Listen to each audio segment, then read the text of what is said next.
अस्सलाम वालेकुम। तमाम अहले इस्लाम को और जो आज ईद मना रहे हैं ईद मुबारक, और जिन्होंने कल ईद मनाई खासकर यूरोप में उनको भी ईद मुबारक। आज हम जहाँ खुशी के साथ ईद मना रहे हैं वहीं हमें कश्मीर और फ़लस्तीन को याद रखना चाहिए, जिनको हम भूलते जा रहे हैं। और इस भूल को हम, मेरा ख्याल है, कहीं अपनी जो कौमी पॉलिसी है, रियासती पॉलिसी है, उसके तौर पर मुझे लगता है कि हम अपनाने जा रहे हैं या अपना चुके हैं। कभी वक्त था कि कम से कम हम सफारती और सियासी सतह पर आवाज़ बुलंद करते थे, और जो हमारे टीवी चैनल्स के खबरनामे थे उनके भी आखिर पर कश्मीर और फ़लस्तीन ये ज़रूर होते थे। मगर आहिस्ता आहिस्ता ये उन खबरनामों से गायब होते जा रहे हैं और काफ़ी हद तक गायब हो चुके हैं। हम जहाँ बाखुशी अपनी फैमिलीज़ के साथ ईद मना रहे हैं, वहीं फ़लस्तीन में ईद वाले दिन, कल जब अरबों की आई थी और आज जबकि बाकी दुनिया में ईद है, दोनों दिनों में इसराइल ने वहशियाना बमबारी की। अब तक तो लाख से ज़ायद जो लोग वहाँ अपनी ज़िंदगी की बाजी हार चुके, लाखों बेघर हो चुके, इंफ्रास्ट्रक्चर मुकम्मल तबाह हो चुका, और वहाँ मुज़ाकर है कब्ज़े की कोशिश हो रही है। कोशिश क्या होनी है, उन्हें कर लेना है। वजह सिर्फ कि वहाँ कोई उनको जवाब ही नहीं दे पा रहा, या जिन देना चाहता नहीं कोई, क्योंकि सारे अपने अपने घरों में हंसी खुशी रह रहे हैं, जबकि फ़लस्तीनी 70 सालों से एक खुली जेल और जहन्नम में रह रहे हैं। उनकी ज़िंदगी अजीरन है, अल्फाज कम हैं कि उनके दुख दर्द हैं, तकलीफ़ है, उस तकलीफ़ को किन अल्फाज में हम बयान करें। नेतन्याहू के ख़िलाफ़ भी इसराइल के अंदर मुज़ाहरे हो रहे हैं। कभी वो मुज़ाहरे जंगबंदी के लिए होते हैं और कभी वो मुज़ाहरे जो हमास के पास कुछ यरगमाली होते हैं उनके लिए होते हैं।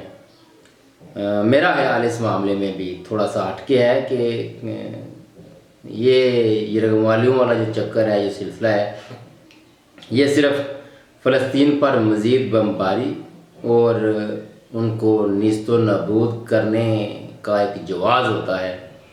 ये खुद ही सब कुछ करते हैं, वरना मेरा नहीं ख्याल किसी की इतनी हिम्मत या औकात है कि उनके लोगों को यरगमाल कर ले और फिर एक लंबे अरसे तक अपनी कैद में रख ले। बाद में जो वो सौदेबाजी करते हैं, कभी ये कैसी सौदेबाजी है कि हमास अगर एक बंदे को यरगमाल बनाती है तो वो दूसरी तरफ से 10,000 बंदा मार देते हैं और इतने इससे ज़्यादा वो कैद में रख लेते हैं। ये कुछ और ही सिलसिला है। इसको मुसलमान हुक्मरानों मुसलमानों को सोचना भी चाहिए, इस पे इसको समझना भी चाहिए कि वो इस आड़ में तौसीब पसंदाना अज़ाइम को पूरा कर रहे हैं। वैसे तो उनको रोक नहीं सकता, लेकिन वो सिर्फ़ अपने इस तौसीब पसंदाना अज़ाइम को एक अखलाकी जवाज़ भी दे रहे हैं साथ साथ, कि फ़लाँ मौके पे हमास ने ये किया तो हमने ये किया, फ़लाँ मौके पे हमारे इतने कैदी बंदे पकड़ कर ले गए, ये गमाली बना ली और हमने उसके अगेंस्ट उसका बदला लेने के लिए ये किया। यानी अपनी रियासती दहशतगर्दी को एक कानूनी जवाब देने के लिए वो इस तरह की चंद किस्से कहानियाँ करते हैं। किस्से कहानियाँ मैंने इसलिए कहा कि अगर वो हकीकत है भी जहाँ, तो वो क्या हकीकत है कि अगर एक यरगमाली के बदले वो 1000 बंदा कैद कर लेते हैं, और अगर वो इधर से कोई 2-4 बंदे मारते भी हैं तो वो आगे से 20-30 हज़ार मार देते हैं, एक के बदले में 1000। तो ये कोई इस तरह की ये जो झड़पें हैं ये कोई हाल नहीं है, ये उल्टा फ़लस्तीन के काज को नुकसान पहुँचाने वाली बात है।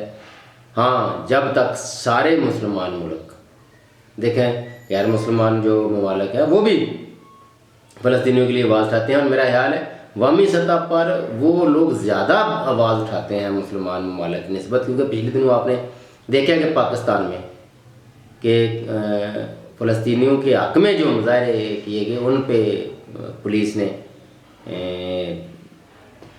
कार्रवाई की, पुलिस उनके कैंपों को उखाड़ती रही, पुलिस उन लोगों को रोकती रही जो फ़लस्तीन के हक़ में मुजाहरे करते रहे। और आखिरी 2-4 दिनों में तो एक उधम मचा हुआ था कि जो हुकूमती वफद गया है वो कुछ जर्नलिस्ट के कुछ लोग गए।